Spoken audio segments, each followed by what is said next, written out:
I am Ken Rolston, internationally celebrated game designer. I'm the lead designer of the light classics Morrowind and Oblivion, which you had better have heard of. And I am now the visionary, notice the visionary as opposed to a guy who does honest work, the visionary for Kingdoms of Amalur Reckoning, which is a fantastic new role-playing game that has way too much fun with the combat, and yet all the other things that you wanted, which was narrative, exploration, combat, and advancement. What differentiates the combat of Reckoning from some other action RPGs that you've seen? Well, the thing that I wanted it to do was not suck. Now that's overstating a case. It's not like I haven't had fun in all the role-playing games I've played and designed, but they all come out of a tradition of tabletop gaming. For example, where your expectations are modest, to say the least, for how slow they go and how complicated are. Okay, so you go from that to great games like Elder Scolls, which is still turn-based. And as long as you're very patient, you know, and you don't expect things to happen, well, it's a wonderful, it's like small group combat and World War II combat with magic and things like that. And then you go to games like Oblivion, you know, modern games in which you have that first-person or third-person view, you're exploring the world. But then again, you're still saying, wow, is that the best animation I've seen in the industry? And you say to yourself, maybe not so much. And is that the most fun combat? Because we're prisoners of our genre, we don't know to ask for more. And so I kept saying, wow, I bet, you know, we could go play an action game and see how much fun a game would be. But I hate action games. Always did. And it's not because they're not fun per unit time. I mean, you're doing stuff and getting excited, but they're in a rail. They're, you know, and they're in a level where very often you're just trying to figure out, what does the designer expect me to do here? Do I have to hit him with a hat rack or the oil-based paint can, or I don't know. So you always feel like you're trying to figure out what the designer's doing. So I had this, what I thought to be a brilliant idea. Okay, it turns out there are 4 pillars of role-playing. Turns out Bioware accidentally seems to have done a great job with narrative, so can't go in there. And then there's Bethesda, you know, because I've been responsible for doing some open world games. Well, they don't suck. And then there's Blizzard, who does not a particularly bad job of doing advancement and loot, you know, like compulsive stuff. But I said, okay, we can do it. We can do it in this area. And then this amazing coincidence occurs. I get to work with R.A. Salvatore, who I'm only slightly bitter that he's a better writer than I am. I think it's kind of not fair, because I am a great game designer, but I admit that he writes better than I do. And he's just happened to have done 10,000 years of history, which, by the way, I don't have to do yet. So I feel good about this, and I can feel comfortable. Also, he comes from the Dungeons and Dragons thing. He's not just making characters. He starts off like I do, with setting, and it has to be logical and coherent, filled with factions, all kinds of complicated time period relationships. So, okay, let's ship it. We got that part. And then I say, Todd McFarlane. I wonder if he would know something about animation and the theater of combat. I wonder if that might be convergent with my lust for good combat. And it turned out, shockingly, he was good at that stuff. So it's a great opportunity. That's how we have this market differentiation. It's a lot of stupid coincidences that come from my brilliant vision, of course, of knowing that we could do the combat thing. But I could never have done it without these visionaries. And then, let's be honest, I don't do any work. I'm a visionary. I've got big, huge games. They had to do the shit that I said we should do. They're wonderful people. They understand action games. Since I despise them, I couldn't possibly do that. So they took care of all that work. Ian did a wonderful job of designing systems. There's the Destiny system, which fits beautifully into the premise of our game. So everything fell together in the sense that the right people were in the right place at the right time. That's partly magic and partly it's hard work. It's awfully hard work. So what is the whole Destiny system about? Well, in order to have access to the conventions of our thing, I would say we haven't done away with character classes. We've chunked them. We've broken them up into little bits, and also we've removed some of the interconnections that make them so brittle. One of the problems is, if you're going to play a role-playing game and you're going to start off as a fighter, if you don't plunge that, you very rarely get you're going to get a gimped character if you try to put some of the other pieces in there. Okay, that would not work for us, but we really wanted to be able to do that. So that meant poor Ian had to design a game system that would not suck under those circumstances. And said, he actually did it. Oh my God.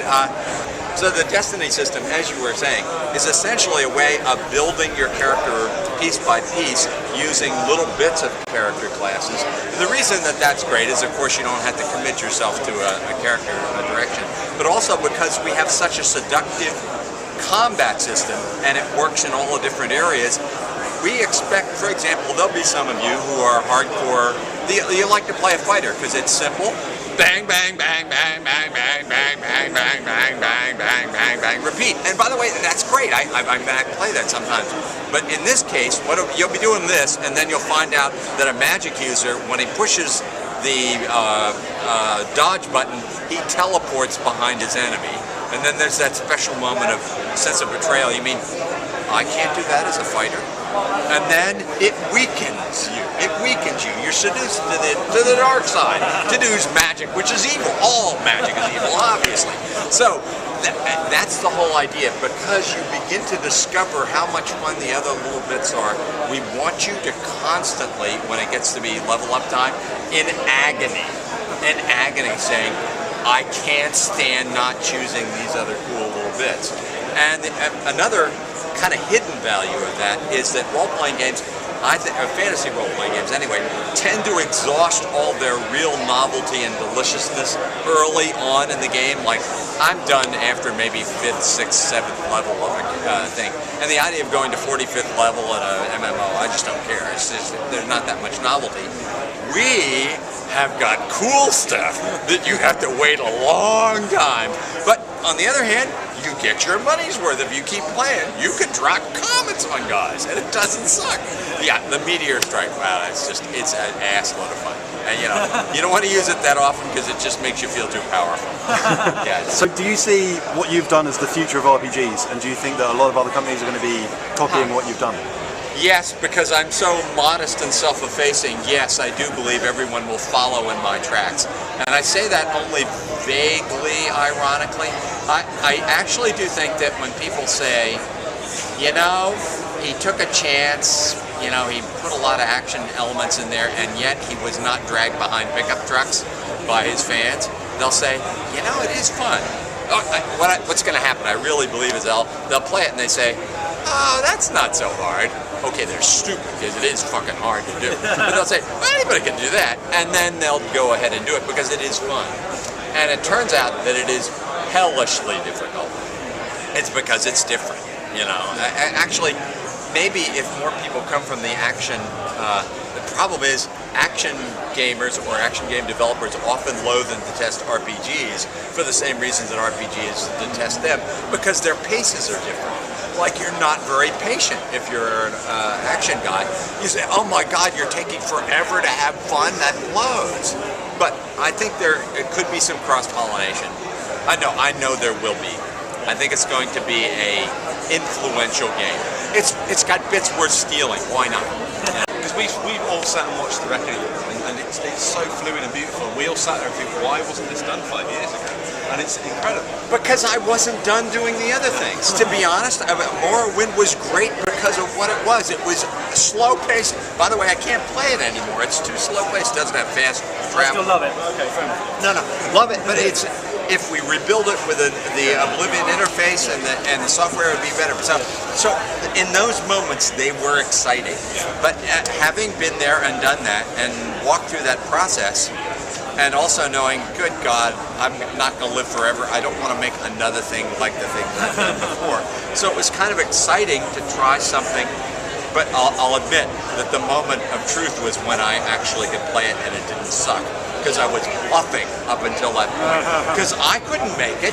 It had to be big, huges, geniuses in the combat design and animation and systems design. So, yeah, there were moments when I was saying, Oh, I'm writing checks that I cannot cash. And then I guess some of you who have played it, you can tell it's just cheap, cheesy fun. It's just really very satisfying. So, as part of that, do you think that there's no place for the old RPGs, the slower RPGs anymore? No. Actually, what there is there's a place for taking the experience of Morrowind and making it accessible. And I don't actually want to do that work. I think other people should, get on the stick and do that kind of stuff. And I think all I really want to do is to coast and rest on my glory at this point. And glory, don't tempt the gods or fate.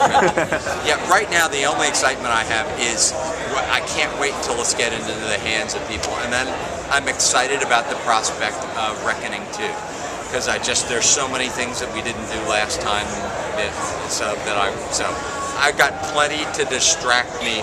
Thank you very much. Am I right in thinking that, after you made Oblivion, you kind of retired, and then you came back to do this? And so surely now you found a second wind, you've had this more than a second wind. Are you just going to think, well, never again, never, just keep going? This is a dialogue I have with my wife and my family and friends quite a lot. They keep saying, but you said you were going to retire so we can travel a lot. And then they keep drawing me back into this, criminal syndicate. A serious answer is, it's been so much fun, and I like the people I work with, that why would I want to stop? I don't think it's time to build a role-playing game until you've got a premise that you say, oh, that's fucking sweet. We got to do that. And the premise of the game is you're the first person in history to be resurrected. And it turns out that that's kind of got some mythic resonances in the real world, so that it's cool. And at the same time, not only are you the first person ever to be resurrected, you don't know why. And people wonder why. And it turns out that if you ever invented resurrection, people would be very interested in you. Some of them in a nice way, some of them in a way that they wanted to dismantle you for parts and see how it worked. So we create this fabulous situation of conflicts, possible conflicts, undefined conflicts, my favorite open world narrative, and at the same time we don't define the character. We leave you the idea, was I a good man? Was I a bad man? And the mystery is, you say, I wonder if those game designers are going to tell me. And it is my job to refuse to reveal anything to you. Yeah, so that you should suffer. So you're a totally clean slate at the start of the game? Absolutely, or that's what you think, and that's what I tell you. That doesn't mean I'm not a treacherous, lying sack of shit. In Europe, it will be released on the 10th of the second month, which is February in 2012, and in the United States, it will be released on the 7th of the second month, which is February of 2012. Thank God I got that right. Thank you for playing. Presented by Noob Review.